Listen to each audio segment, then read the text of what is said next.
আসসালামু আলাইকুম, আমন্ত্রণ জানাচ্ছি মাই টিভি রাতের সংবাদের। আপনাদের সঙ্গে রয়েছে আমি কামরুন্নার আজাদ স্বপ্না। শুরুতেই সংবাদ শিরোনাম। রোহিঙ্গা প্রত্যাবাসনে আন্তর্জাতিক সম্প্রদায়ের আচরণ হতাশজনক। নিউ ইয়র্কে প্রধানমন্ত্রী দেশের ৮০% মানুষকে টিকার আওতায় আনা হবে। মে মাসের পর করোনায় সর্বনিম্ন শনাক্ত ও মৃত্যু। বিমানবন্দরে শনিবার থেকে বিদেশগামী যাত্রীদের করোনা পরীক্ষা, জানালেন স্বাস্থ্যমন্ত্রী। 18-র নিচে শিশুর বয়স ভাবনার সময় এসেছে, মন্তব্য স্বরাষ্ট্রমন্ত্রীর। কিশোর গ্যাং নিয়ন্ত্রণ কঠিন হয়ে পড়েছে, বললেন আইজিপি। ইভ্যালির রাসেলের রিমান্ড নামঞ্জুর, জেল গেটে জিজ্ঞাসাবাদের নির্দেশ। অরেঞ্জের গ্রাহকদের পুলিশের লাঠিপেটা, আহত 10 জন।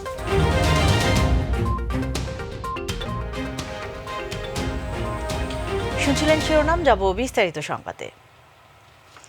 শুরুতেই প্রধানমন্ত্রীর সফর প্রসঙ্গ।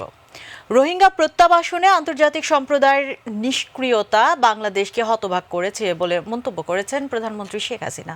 নিউ ইয়র্কে জাতিসংঘ সাধারণ পরিষদের অধিবেশনের ফাঁকে আন্তর্জাতিক অংশীদারদের সঙ্গে উচ্চ পর্যায়ের এক আলোচনায় তিনি এসব কথা বলেন। এদিকে হোয়াইট হাউসে কোভিড-19 সংক্রান্ত এক সামিটে অংশ নিয়ে প্রধানমন্ত্রী বলেন, 2022 সালের আগস্টের মধ্যে জনসংখ্যার 80%কে টিকার আওতায় আনা হবে। সাইদুর রহমান আবিরের রিপোর্ট।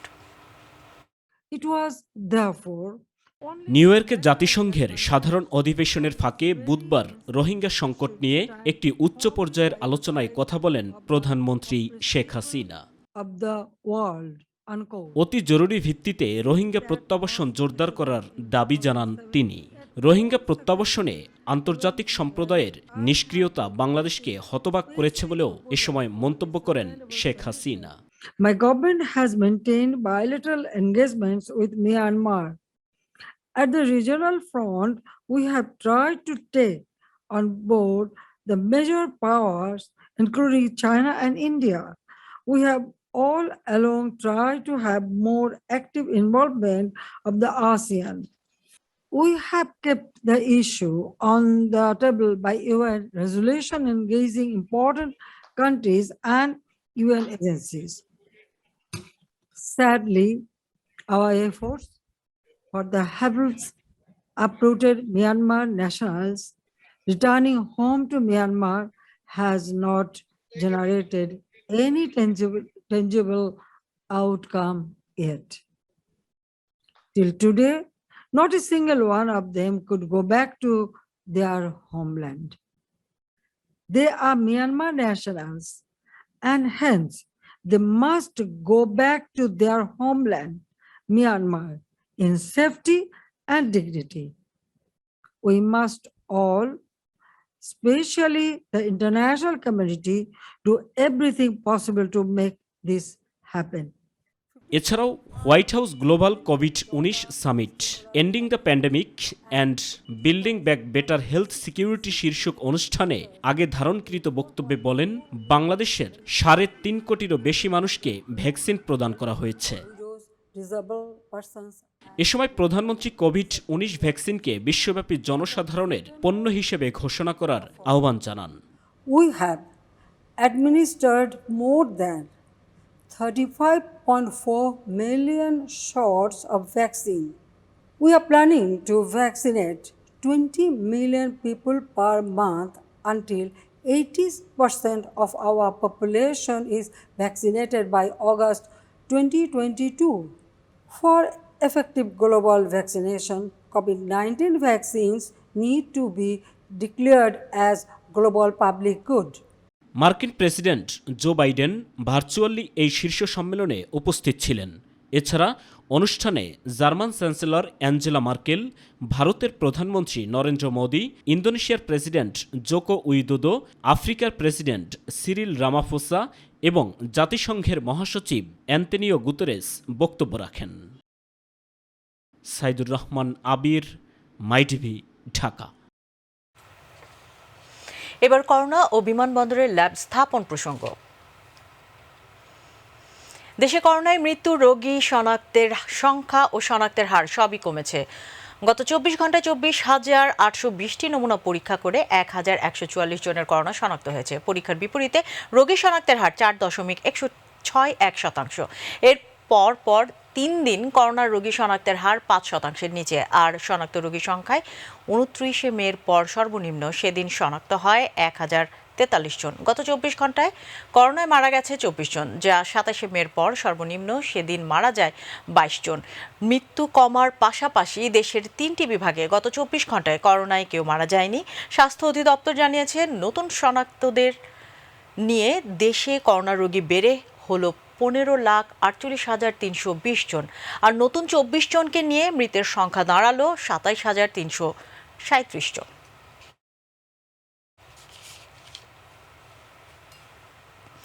হযরত শাহজালাল আন্তর্জাতিক বিমানবন্দরে দুদিনের মধ্যে শেষ হবে RT-PCR ল্যাব বসানোর কাজ। আগামী শনিবার থেকেই বিদেশগামী যাত্রীরা বিমানবন্দরে করোনা পরীক্ষা করে যেতে পারবেন বলে জানিয়েছেন স্বাস্থ্যমন্ত্রী জাহিদ মালেক। বিমানবন্দরে ল্যাব বসানোর কার্যক্রমের অগ্রগতি পরিদর্শন শেষে তিনি জানান, 6টি কোম্পানির ল্যাবে প্রতিদিন 3 থেকে 3,500 নমুনা পরীক্ষা করা যাবে। এসএম আরিফের রিপোর্ট। হযরত শাহজালাল আন্তর্জাতিক বিমানবন্দরে করোনা পরীক্ষার RT-PCR ল্যাব বসানোর কার্যক্রম পরিদর্শন করেন স্বাস্থ্যমন্ত্রী। এ সময় তিনি জানান, শনিবার থেকেই করোনা পরীক্ষা শুরু হবে বিমানবন্দরের স্থায়ী ল্যাবে। একটি কোম্পানি এখান থেকে উইথড্র করেছে, আর 6টি কোম্পানি এখন এখানে কাজ শুরু করেছে। এই মেশিনগুলো আগামী 2 দিনের মধ্যে বসানো হয়ে যাবে এবং পরশুদিন থেকে আশা করি যে কাজ শুরু করতে পারবে।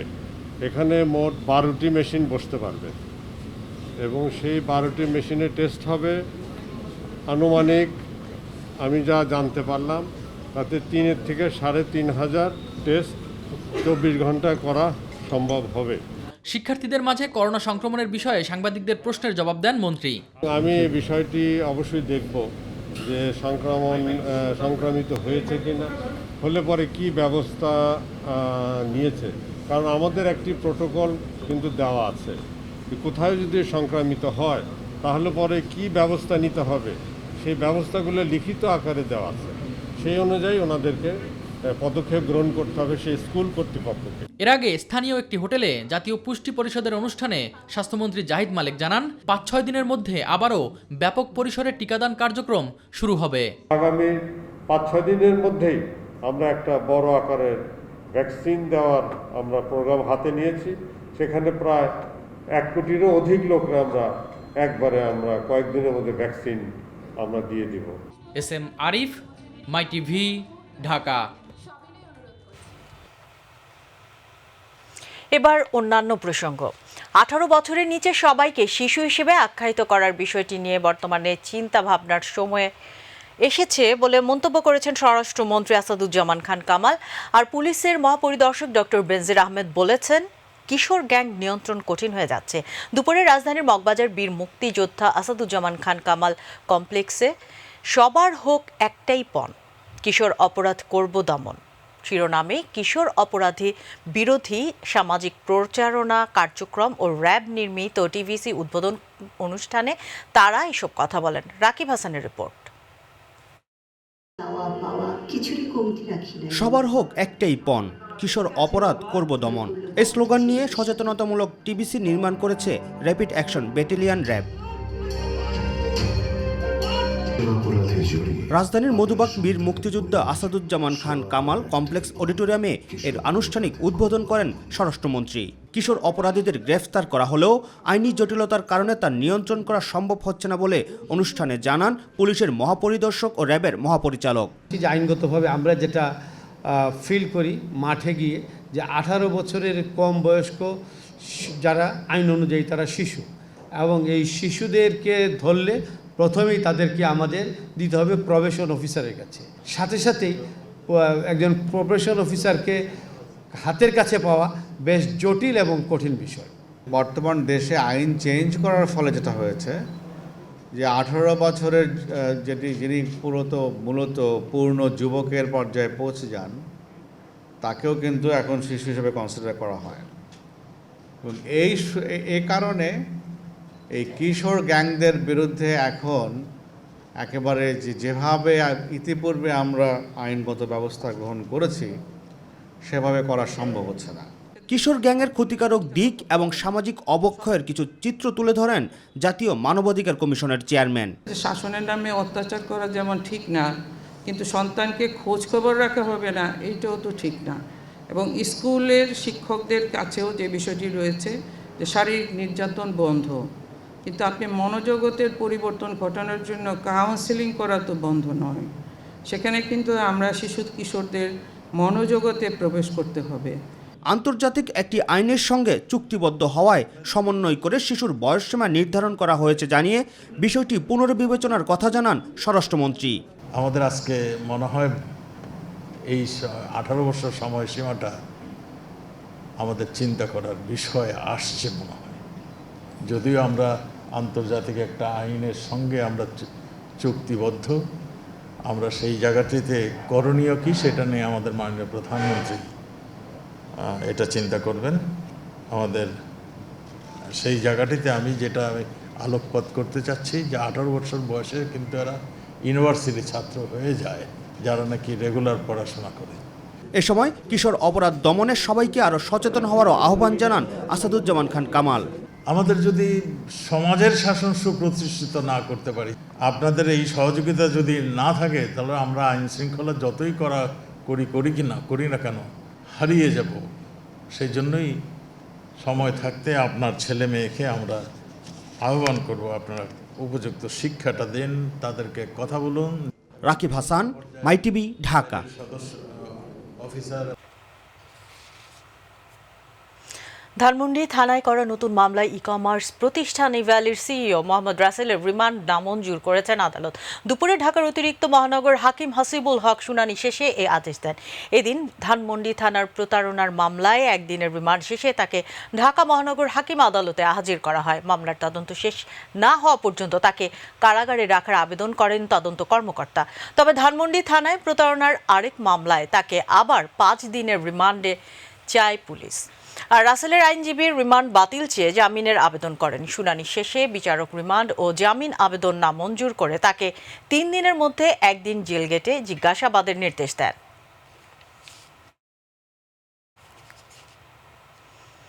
বিনিয়োগ করা টাকা ফেরতের দাবিতে বাণিজ্য মন্ত্রণালয়ে স্মারকলিপি দিতে যাওয়ার সময় পুলিশের বাধার মুখে পড়েন ই-কমার্স প্রতিষ্ঠান ই-অরেঞ্জের গ্রাহকরা।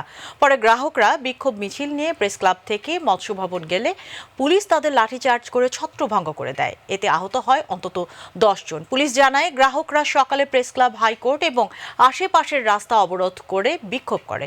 তাদের সরে যেতে বললে পুলিশের ওপর ক্ষিপ্ত হয়ে হামলা করে। পরিস্থিতি নিয়ন্ত্রণে পুলিশ লাঠিচার্জ করে।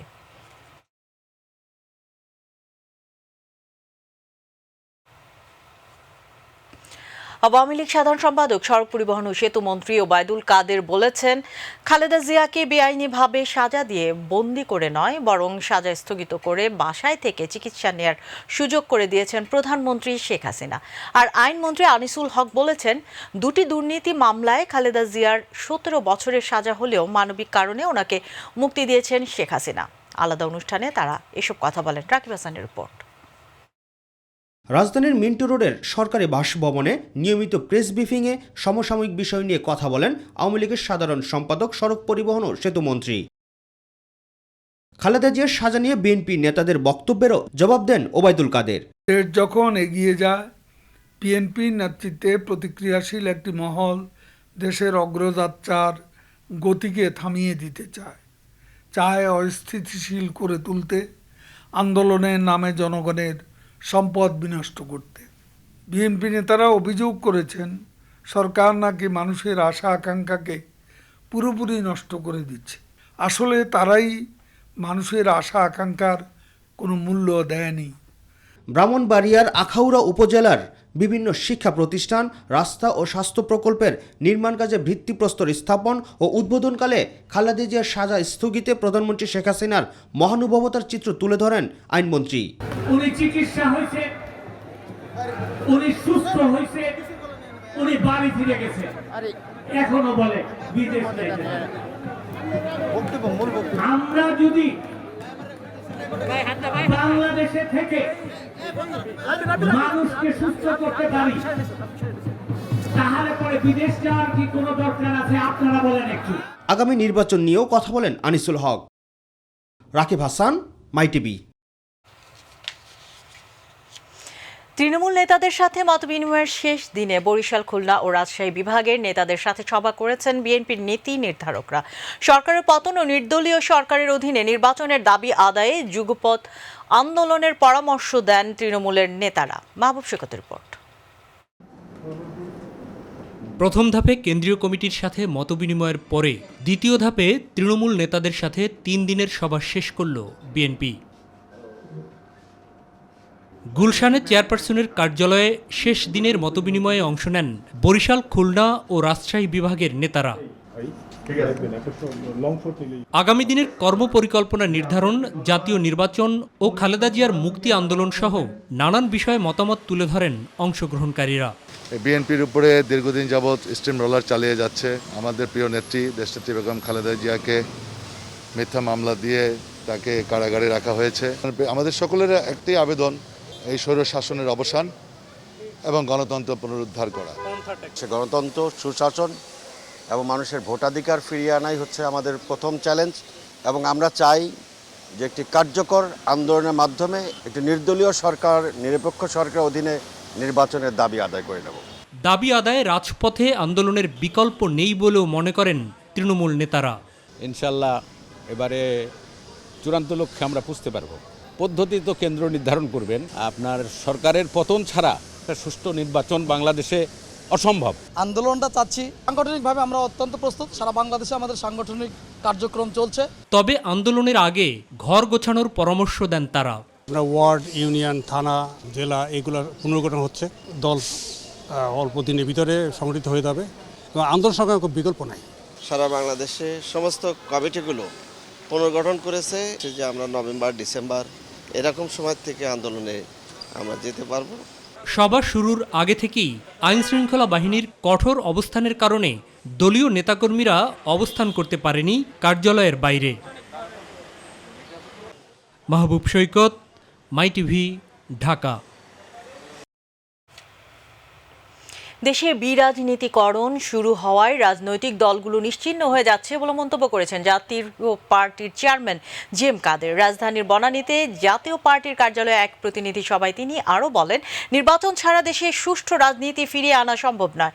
বিএনপি নির্বাচন থেকে সরে থাকছে এবং ভোটের প্রতি মানুষের অনীহা তৈরি হয়েছে বলে মন্তব্য করেন জিএম কাদের।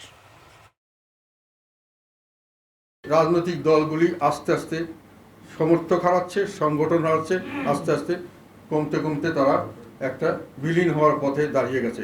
এবং যেভাবে রাজনীতিকরণ হচ্ছে, এটা দেশ এবং জাতির জন্য কখনোই মঙ্গলজনক হতে পারে না। এবং আমরা দাবি করব এই ধরনের আইন করে তত্ত্বাবধায়ক সরকারের জায়গায় নির্বাচন কমিশন গঠন করা হোক, সেই ধরনের মানুষকে দিয়েই যা আইনের মাধ্যমে করা হোক, যেরকমভাবে তত্ত্বাবধায়ক সরকার গঠন করা হয়। যেসব পত্রিকা ডিক্লারেশন নিয়ে প্রকাশিত হচ্ছে না, সেগুলোকে ব্রিফকেস বন্দি বলে অভিহিত করেছেন তথ্য ও সম্প্রচার মন্ত্রী ডক্টর হাসান মাহমুদ। তিনি বলেন, এরকম 210টি পত্রিকা বন্ধ করার উদ্যোগ নিয়েছে সরকার।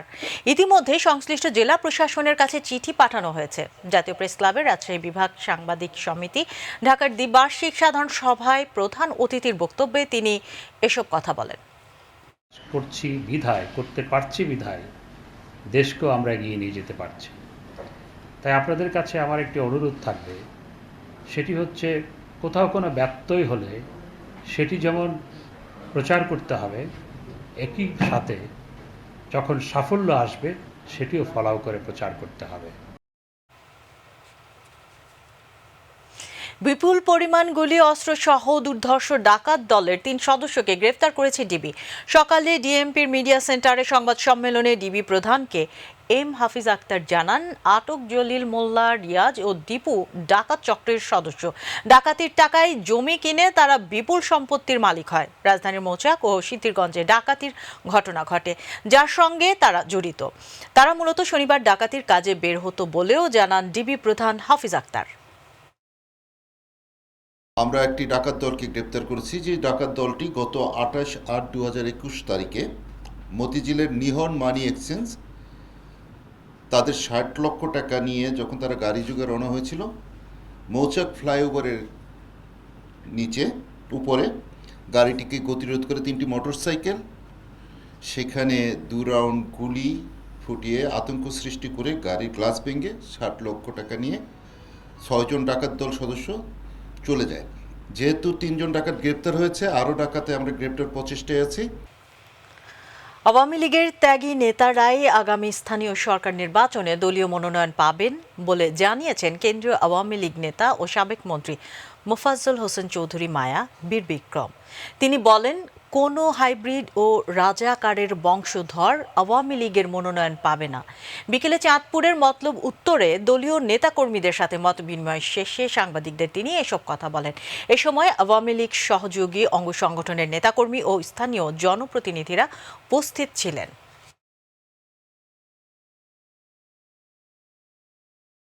কোনো হাইব্রিড এইখানে কোনো স্থান পাবে না। স্বাধীনতা বিরোধী যারা শক্তি, জামাত, আলবদর, আলসামস এবং যারা রাজাকার আলবদর বংশধর এবং তারা যারা এইখানে যারা অবস্থান করে, তাদের কোনো অবস্থাতেই আওয়ামী লীগের টিকিট পাবে না, এই কথা নির্দ্বিধায় বলতে। যাব প্রবাসের সংবাদে।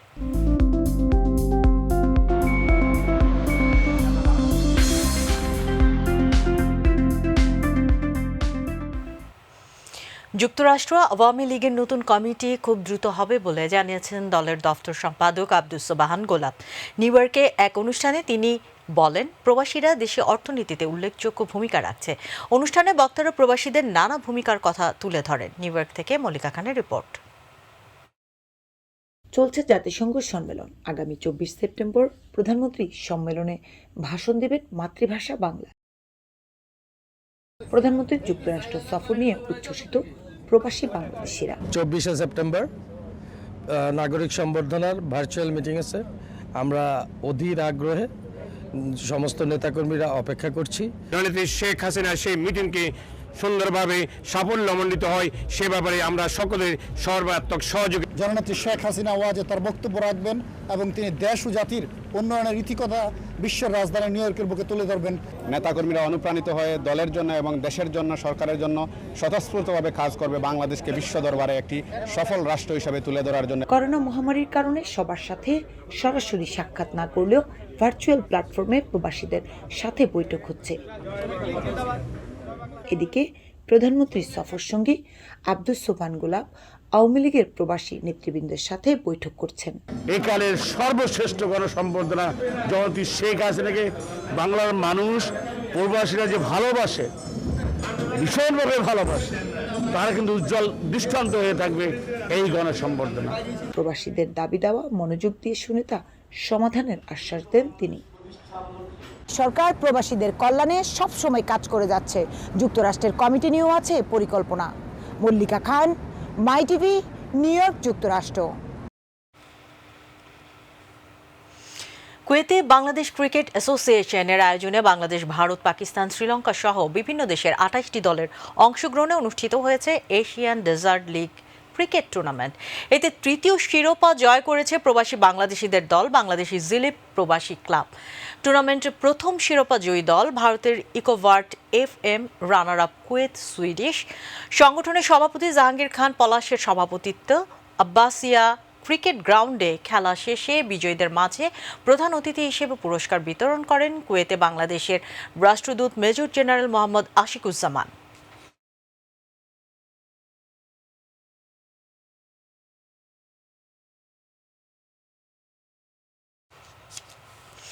সংবাদের শেষ প্রান্তে আমরা, তবে যাবার আগে সংবাদ শিরোনামগুলো জানিয়ে দিচ্ছি আরও একবার। রোহিঙ্গা প্রত্যাবাসনে আন্তর্জাতিক সম্প্রদায়ের আচরণ হতাশাজনক। নিউ ইয়র্কে প্রধানমন্ত্রী দেশের 80% মানুষকে টিকার আওতায় আনা হবে।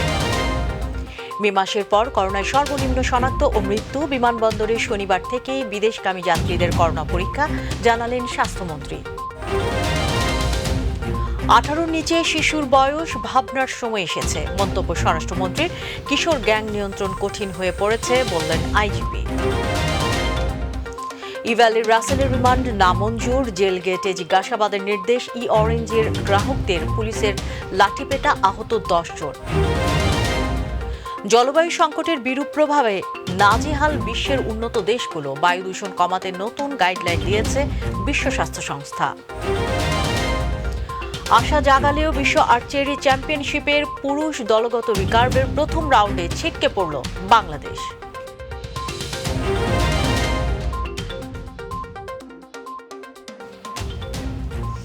সঙ্গে থাকার জন্য ধন্যবাদ।